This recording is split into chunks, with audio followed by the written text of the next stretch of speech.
ఎప్పుడు ఊడిపడుతుందో తెలియని పైకప్పు, వర్షపు నీటితో నాచు పట్టిన గోడలు, చదులు పడుతున్న విలువైన దస్తావేజులు, ఇరుకిరుకు గదులు, ఆవరణమంతా గడ్డి గ్రాసంతో పనికిరాని మొక్కలతో భద్రాచలం తహసీల్దార్ కార్యాలయంలో శిథిలావస్థకు చేరుకుంది. 1912లో అప్పటి బ్రిటిష్ పాలకులు నిర్మించిన భద్రాచలం తహసీల్దార్ కార్యాలయం భవనం గడిచిన 100 ఏళ్లలో శిథిలమైంది. వర్షాకాలం రాగానే సిబ్బంది కార్యాలయానికి వచ్చే ప్రజలు తడవలసిన దుస్థితి నెలకొంది. భవనానికి పైకప్పు లేకుండా పోవడంతో రికార్డులు, కంప్యూటర్లు కాపాడుకోవడానికి సిబ్బంది తల ప్రాణం తోకకి తెచ్చుకోవాల్సిన పరిస్థితి ఏర్పడింది. ఈ భవనం ఇప్పటికే 70% కూలిపోయిన స్థితిలో ఉంది.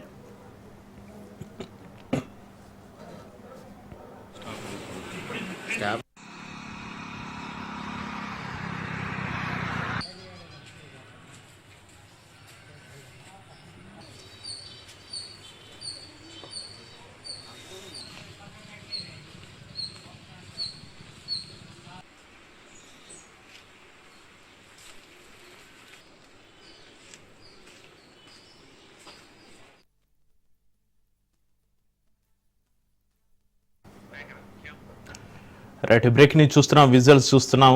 ఎక్స్క్లూజివ్ గా ఎప్పుడు ఊడిపోతుందో తెలియని పైకప్పు, వర్షపు నీటితో నాచు పెట్టిన గోడలు, చదులు పడుతున్న విలువైన దస్తావేజులు, ఇరుకిరుకు గదులు, ఆవరణమంతా గట్టి గ్రాసంతో పనికిరాని మొక్కలతో భద్రాచలం తహసీల్దార్ కార్యాలయంలో శిథిలావస్థకు చేరుకున్న దృశ్యాన్ని మనం చూస్తున్నాం. 1912లో అప్పటి బ్రిటిష్ పాలకులు నిర్మించిన భద్రాచలం తహసీల్దార్ కార్యాలయం భవనం గడిచిన 100 ఏళ్లలో శిథిలావస్థకు చేరింది. ఇక ఈ తహసీల్దార్ భవనానికి సంబంధించి మరింత సమాచారాన్ని మా ప్రతినిధి నవీన్ ఫోన్లైన్ అందిస్తారు. నవీన్.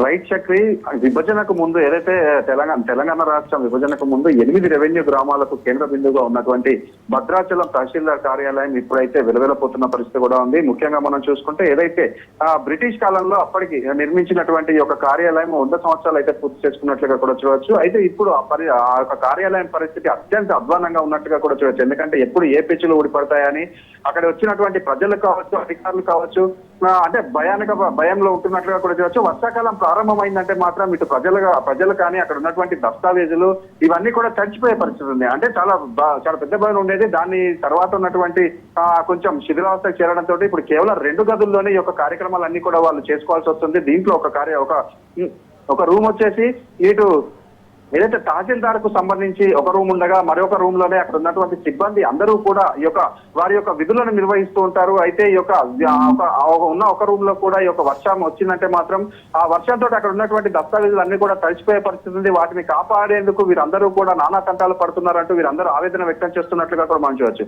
అదే విధంగా అక్కడికి వచ్చినటువంటి ప్రజలు ఈ యొక్క వర్షాకాలం వచ్చిందంటే మాత్రం ఎప్పుడు ఏ ఒక్క ప్రమాదం సంభవిస్తుందండి వారు భయంతో వారు పనులు చేయించుకునేందుకు కార్యాలయానికి వస్తున్న పరిస్థితి కూడా ఉంది. అయితే అక్కడ ఉన్నటువంటి వారు చెప్తున్న దాని ప్రకారం ఉన్నతాధికారుల నిర్లక్ష్యం వల్లనే ఈ విధంగా ఉందని, భద్రాచలంలో అనేకమైనటువంటి ప్రభుత్వ స్థలాలు ఉన్నాయి, కానీ ఈ యొక్క ప్రభుత్వ స్థలాలను అంటే గుర్తించి అక్కడ ఒకవేళ అంటే ఒక నిర్మాణం చేపడితే మాత్రం వీటికి సమస్యకు అంటే చెక్ పెట్టినట్లుగా ఉంటుందని కూడా చెప్పొచ్చు. అయితే ముఖ్యంగా మనం చూసుకుంటే భద్రాచలం ఏరియా మొత్తం చుట్టుపక్కల ఉన్నటువంటి గ్రామాలన్నీ కూడా పూర్తిగా ఏజెన్సీ గ్రామాల నుంచి వచ్చే ప్రజలు ఈ యొక్క పనులు చేపించుకునేందుకు ఇక్కడికి వస్తున్నారు. వారికి అంటే వారి పరంగా వారిని దృష్టిలో ఉంచుకొని అయినా కూడా ఈ యొక్క తహసీల్దార్ కార్యాలయాన్ని ఉన్నతాధికారులు త్వరితగతిన ఏదో ఒక దానికి నిర్ణయం తీసుకోవాలంటూ వారందరూ కూడా కోరుతున్న పరిస్థితి అయితే ఉంది. చక్రి, అయితే భద్రాచలం తహసీల్దార్ కార్యాలయం శిథిలావస్థకు చేరుకున్న నేపథ్యంలో అక్కడ స్థానిక నేతలు కానీ, లీడర్స్ కానీ, అక్కడ కలెక్టర్ కానీ వారు ఏమంటున్నారు?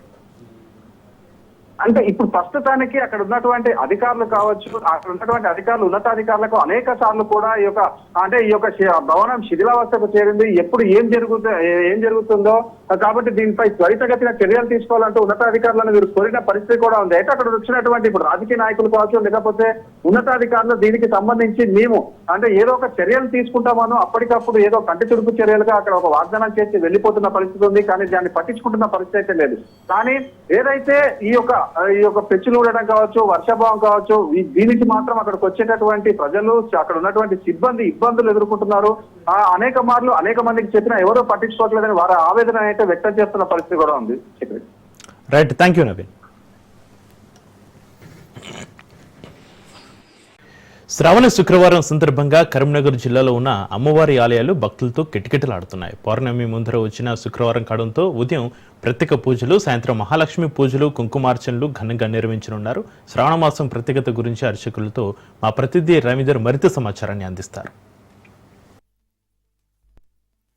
శ్రావణ శుక్రవారం సందర్భంగా మహాశక్తి ఆలయాలన్నీ కూడా భక్తుల తాకిడితో కిటకిటలాడుతున్నాయి. ఒకవైపు ఉదయం 5 గంటల సమయం నుంచి వెళ్ళే అమ్మవారిని దర్శించుకోవడానికి మహిళలు పెందవేళనే స్నానాలు ఆచరించిన అనంతరం కూడా ఆలయాలలోకి వెళ్ళి అమ్మవారిని అయితే దర్శించుకుంటున్న పరిస్థితి అయితే కనబడుతుందని చెప్పొచ్చు. ప్రస్తుతానికి మనం మహాశక్తి ఆలయంలో ఉన్నాము.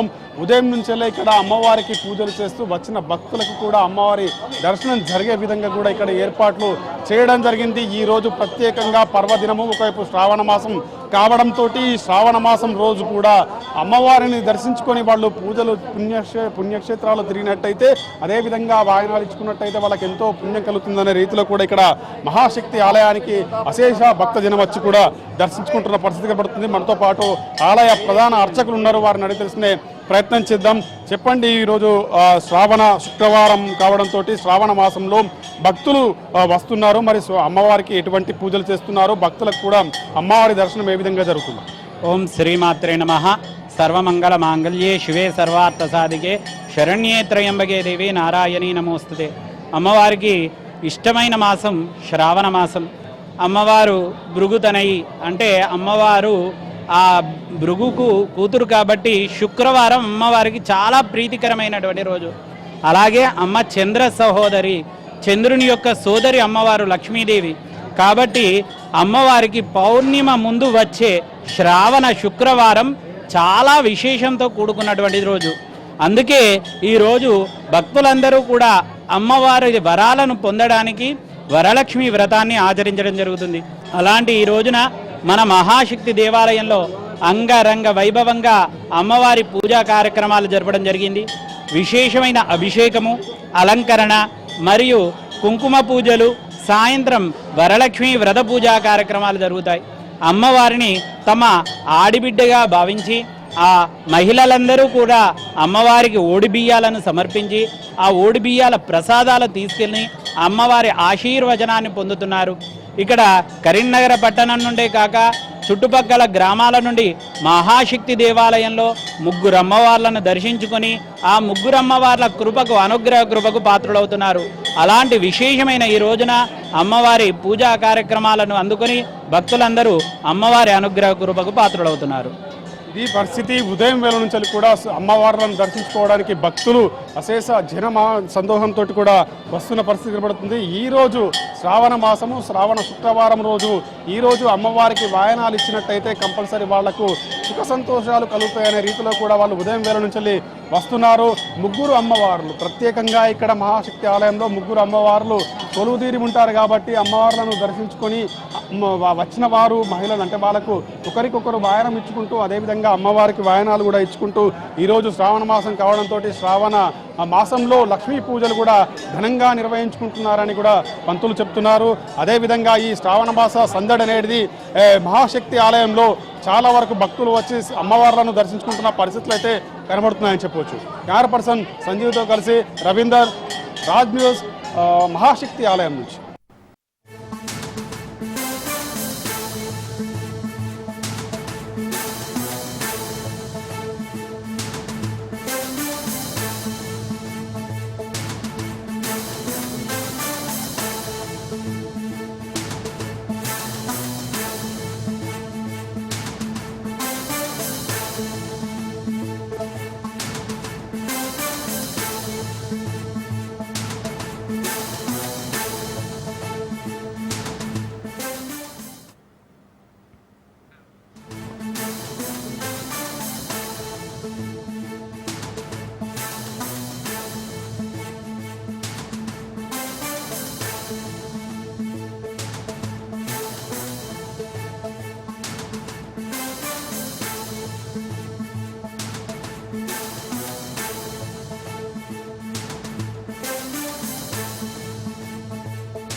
ములుగు జిల్లాలోని మల్లంపల్లి మండలం కేంద్రంలోని కెనాల్ కాల్వపై నిర్మాణంలో ఉన్న బ్రిడ్జి కూలుతుంది. ఇక దీంతో పోలీసులు, రెవెన్యూ అధికారులు వాహనాల దారి మళ్లింపు చేపట్టారు.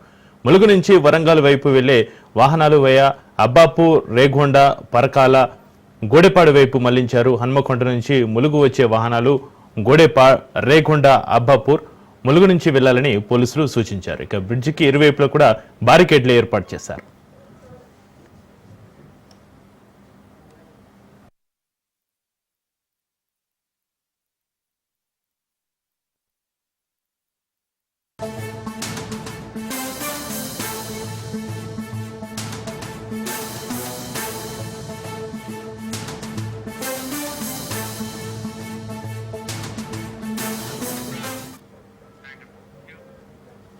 ములుగు జిల్లాలోని మల్లంపల్లి మండలం కేంద్రంలోని కెనాల్ కాల్వపై నిర్మాణంలో ఉన్న బ్రిడ్జి కుంగిపోయి కూలుతుంది. దీంతో పోలీసులు, రెవెన్యూ అధికారులు వాహనాల దారి మళ్లింపు చర్యలు చేపట్టారు. ములుగు నుంచి వరంగల్ వెళ్లే వాహనాలు అబ్బాపూర్ వయా రేగొండ, పరకాల, గూడేపాడు వైపు మళ్లించారు.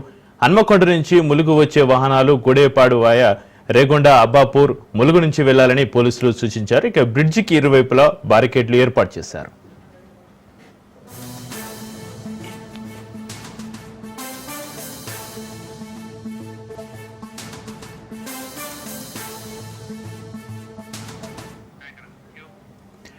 ములుగు జిల్లాలోని మల్లంపల్లి మండలం కేంద్రంలోని కెనాల్ కాలువపై నిర్మాణంలో ఉన్న బ్రిడ్జి కుంగిపోయి కూలుతుంది. దీనికి సంబంధించి మరింత సమాచారాన్ని మా ప్రతినిధి చంద్రశేఖర్ ఫోన్లో అందిస్తారు. చంద్రశేఖర్, ప్రస్తుతం అక్కడ పరిస్థితి ఏంటి?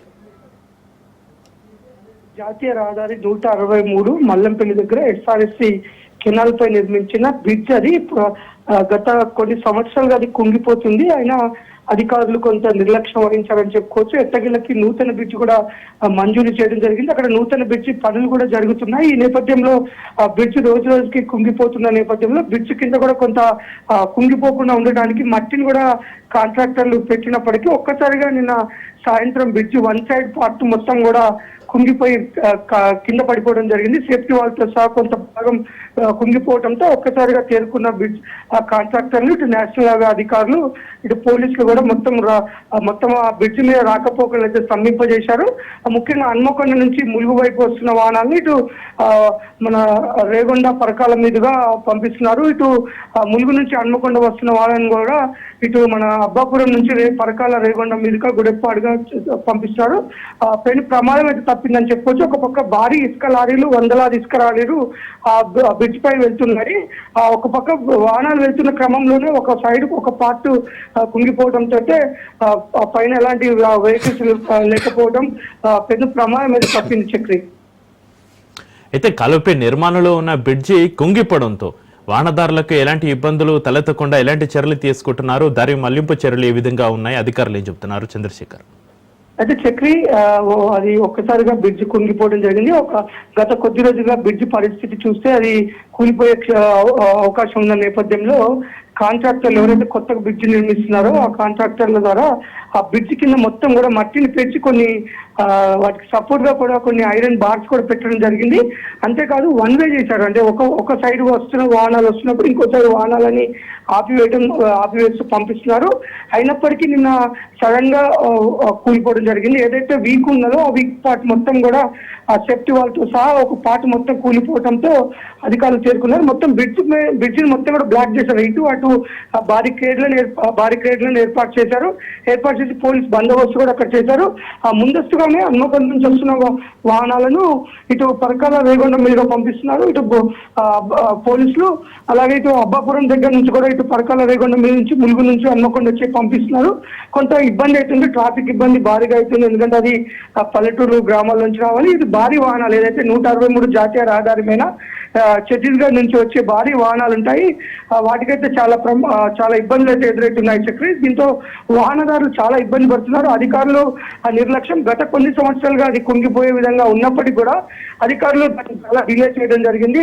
ఎట్టకేలకు ఇప్పుడు పనులు చేస్తున్నప్పటికీ ఇంకా కొన్ని నెలలు పడే అవకాశం ఉన్న నేపథ్యంలో వాహనదారులకైతే తీరని తిప్పలుగా అయితే ఉంది.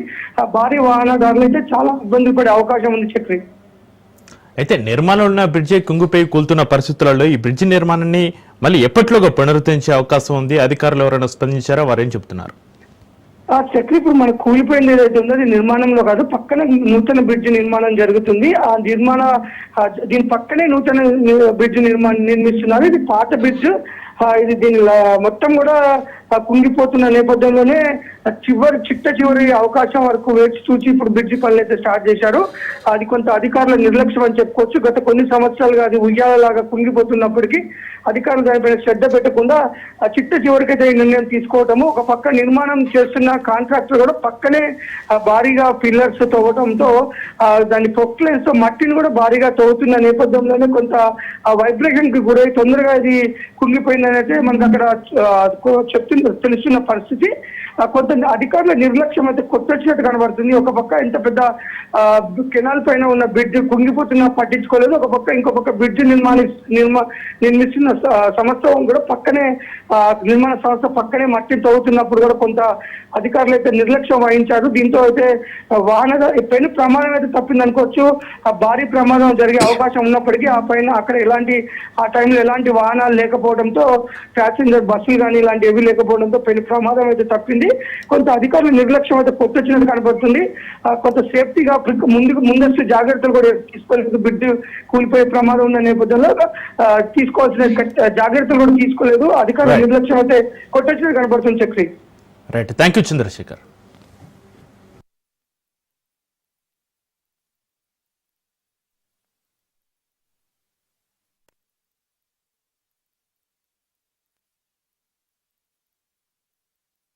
ఇక యాదాద్రి జిల్లాలో భారీ వర్షాలు బీభత్సం సృష్టించే వర్షాల దాటికి నేలపట్ల ఈదుల వాగు పొంగి పొర్లుతోంది. నేలపట్ల ఈదుల వాగులో ఒక కారు నీటి మునిగింది. వర్షాలతో నీటి ప్రవాహం పెరగడాన్ని అంచనా వేయకుండా డ్రైవర్ వాగు దాటుతుండగా ఈ ప్రమాదం చోటు చేసుకుంది.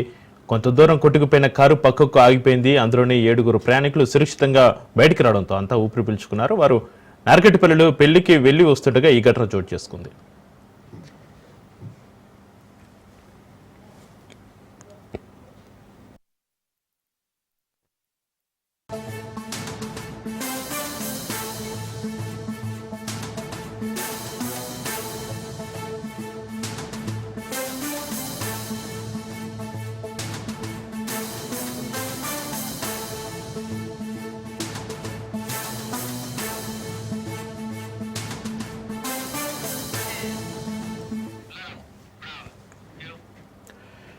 బ్రేక్ న్యూస్ చూస్తున్నాం. యాదాద్రి జిల్లాలో భారీ వర్షాలు బీభత్సం సృష్టించాయి. వర్షాల దాటికి నేలపట్ల ఈదుల వాగు పొంగి పొర్లుతుంది. నేలపట్ల ఈదుల వాగులో ఒక కారు నీటి మునిగింది.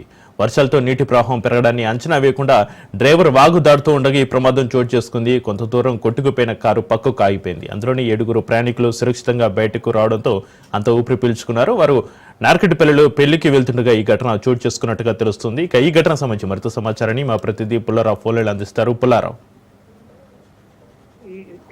లేకుండా కురుస్తున్నటువంటి వర్షాల వల్ల మొత్తము మూసీ నది అనేది ఉధృతంగా ప్రవహిస్తున్న పరిస్థితి ఉంది. ముఖ్యంగా యాదాద్రి భువనగిరి జిల్లాతో పాటు ఎగువ ప్రాంతంలో ఉన్నటువంటి హైదరాబాద్ ప్రాంతాల్లో కూడా భారీ వర్షం అనేది కురవడంతో మూసీ వాగుతో పాటు దాని పక్కన ఉన్నటువంటి ఇతర వాగులు కూడా పొంగి పొందుతున్నటువంటి పరిస్థితి నెలకొంది. సో ఇదే విషయానికి సంబంధించి యాదాద్రి భువనగిరి జిల్లాలో కూడా అనేక ప్రాంతాల్లో కూడా వరద నీరు అనేది వంతెనపై కూడా ప్రవహిస్తుండడంతో రాకపోకలు కూడా అంతరాయం ఏర్పడిన పరిస్థితి ఉంది. ముఖ్యంగా వరిగొండ మండలం సంగం బొల్లెపల్లి మధ్య ఉన్నటువంటి వాగుపైపులో వరద నీరు అనేది ఉధృతంగా ప్రవేశంతో పోలీసులు వాహనదారులు మొత్తం అప్రమత్తం చేసిన పరిస్థితి నెలకొంది. ఇదే సమయంలో నిన్న నైట్ చౌటుపల్లి మండలం సంబంధించి నేలపట్ల గ్రామంలో ఉన్నటువంటి ఈదుల వాగు వద్ద కూడా ఒక సిప్ప అనేది వాగులో కొట్టుకుపోయిన పరిస్థితి నెలకొందని చెప్పవచ్చు. అంతకు కూడా వాగులో వరద ప్రవాహం ప్రవహిస్తుంది. చాలా మంది కూడా అప్పటికే పోలీసులు కానీ ఇతర రెవెన్యూ సిబ్బంది కానీ వాహనదారులను అరెస్ట్ చేసిన పరిస్థితి ఉంది. కాకపోతే ఇక్కడ ఉన్నటువంటి అంటే చౌటుపల్లి మండలంలో ఒక పెళ్లి నిమిత్తమైనటువంటి వచ్చినటువంటి అంటే వర్కట్పల్లి అనే ప్రాంతానికి ఒక శుభకార్యం ఉందని పెళ్లి ఉందని చెప్పేసి కొంతమంది వ్యక్తులు షిఫ్ట్ కారులో బయలుదేరిన పరిస్థితి ఉంది. అయితే ఉదయం తెల్లవారుజామున 7 గంటలకు ఈ యొక్క శుభకార్యం ఉన్న పరిస్థితుల్లో నైట్ వీళ్ళు 9 గంటల ప్రాంతానికి చేరుకున్నారు. ఆ సమయంలో పోలీసులు కూడా ఆ యొక్క ప్రాంతంలో లేకపోయేసరికి వీళ్ళు ఆ వాగులో గుండా బయటకు వెళ్ళొచ్చిన ఉద్దేశంతో వాగులు దాటుతుండగా ఒక్కసారి వరద ప్రవాహం అనేది పెరగడంతో ఆ యొక్క వరద ప్రవాహం పెరిగేసరికి ఆ వాగులోనే కారు అనేది కొట్టుకుపోయిన పరిస్థితి ఉంది. కొంత దూరం వెళ్ళిన తర్వాత దాదాపు 15 నుంచి 20 అడుగుల వెళ్ళిన తర్వాత అక్కడే కొన్ని కంప చెట్లు ఉండే వరకు ఆ కంప చెట్లకు పట్టుకొని ఆ యొక్క కారు అనేది ఆగిపోయింది. వెంటనే దాంట్లో ఉన్న ఎవరైతే ప్రయాణిస్తున్నారో 7 ఎవరైతే ఉన్నారో వాళ్ళు వెంటనే ఆ డోర్ ఓపెన్ చేసేసుకొని బయటికి దిగేసి వాళ్ళ ప్రాణాలు దక్కించుకున్న పరిస్థితి నెలకొంది. అదే ఆ చెట్లు అనేది ఆ కంప చెట్లు అనేవి కారు తగలపోతే మాత్రం ఆ వాగులో కారు అనేది కొట్టుకుపోయేది. వీరి అప్పుడు పరిస్థితి అనేది చాలా ఊహించే విధంగా ఉండేదని కూడా స్థానికంగా ఉన్నటువంటి వ్యక్తులు కూడా చెప్తున్నారు. అయితే ఆ విధంగా కొత్తపల్లి కారు 15-20 అడుగుల దూరంలో ఉన్న పరిస్థితి ఉంది. ఆ తర్వాత వాళ్ళు వారి యొక్క ప్రాంతానికి వరకట్పల్లి ప్రాంతానికి చేరుకున్న తర్వాత ఈ రోజు తెల్లవారుజామున వచ్చేసి వారికి సంబంధించిన వస్తువులన్నీ కూడా కారులో ఉంటే వాటి అన్నింటి కూడా తీసుకెళ్లిన పరిస్థితి ఉంది. చివరికి కొన్ని ట్రాక్టర్ల ద్వారా ఆ కార్ని కూడా బయట తీసిన పరిస్థితి అయితే ఉందని చెప్పవచ్చు. ముఖ్యంగా ఆ కంప చెట్లు లేనట్లేదు మాత్రం పెద్ద ప్రమాదం జరిగేది అని చెప్పేసి కూడా స్థానికులుగా పోలీసులు చెప్పిన పరిస్థితి అయితే ఉంది. మొత్తంగా చూస్తే మాత్రం యాదాద్రి భువనగిరి జిల్లాలో కురిసినటువంటి ఈ యొక్క వర్షం వల్ల మాత్రం వాగులు వంకలని పొంగిపడటమే కాకుండా రవాణా సౌకర్యాన్ని కూడా పూర్తి స్థాయిలో అడుగా మారాయని కూడా చెప్పవచ్చు. Right, thank you Pullarao.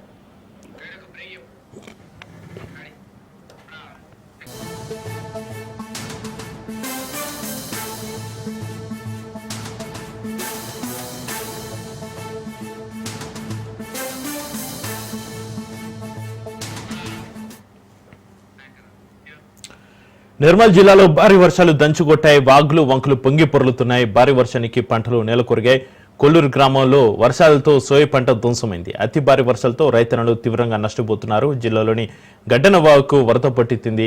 ఎగువ ప్రాంతంలో కురుస్తున్న వర్షానికి గడ్డన ప్రాజెక్టు నిండుకొండలాగా మారింది.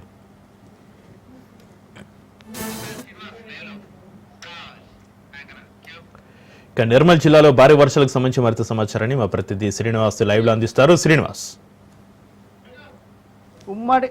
ఎగువ ప్రాంతంలో ఉన్న మహారాష్ట్రలో వర్షాలు భారీగా కురవడంతో ఉమ్మడి ఆదిలాబాద్ జిల్లాలో అన్ని ప్రాజెక్టులు నిండుకుండలాగా మారాయి.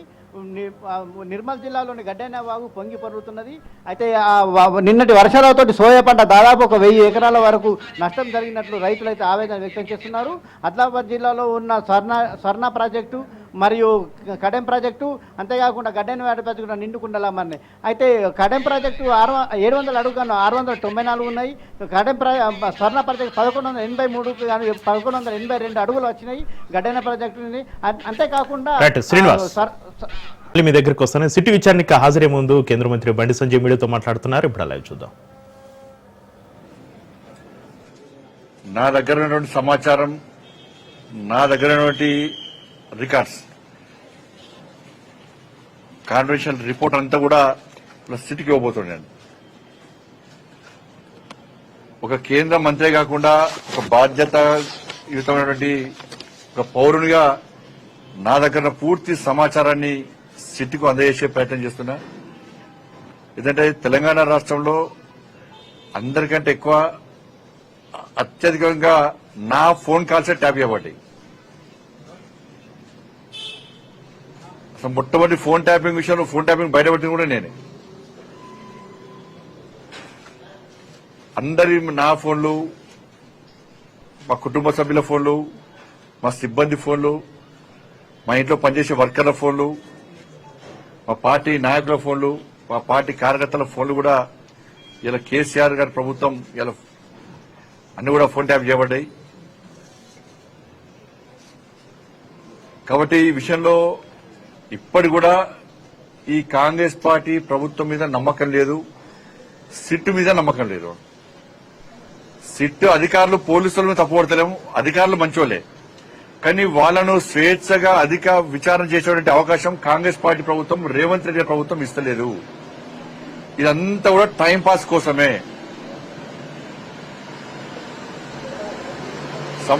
సంవత్సరాలు విచారణ పెడుతున్న కాలయాపన చేస్తున్నది.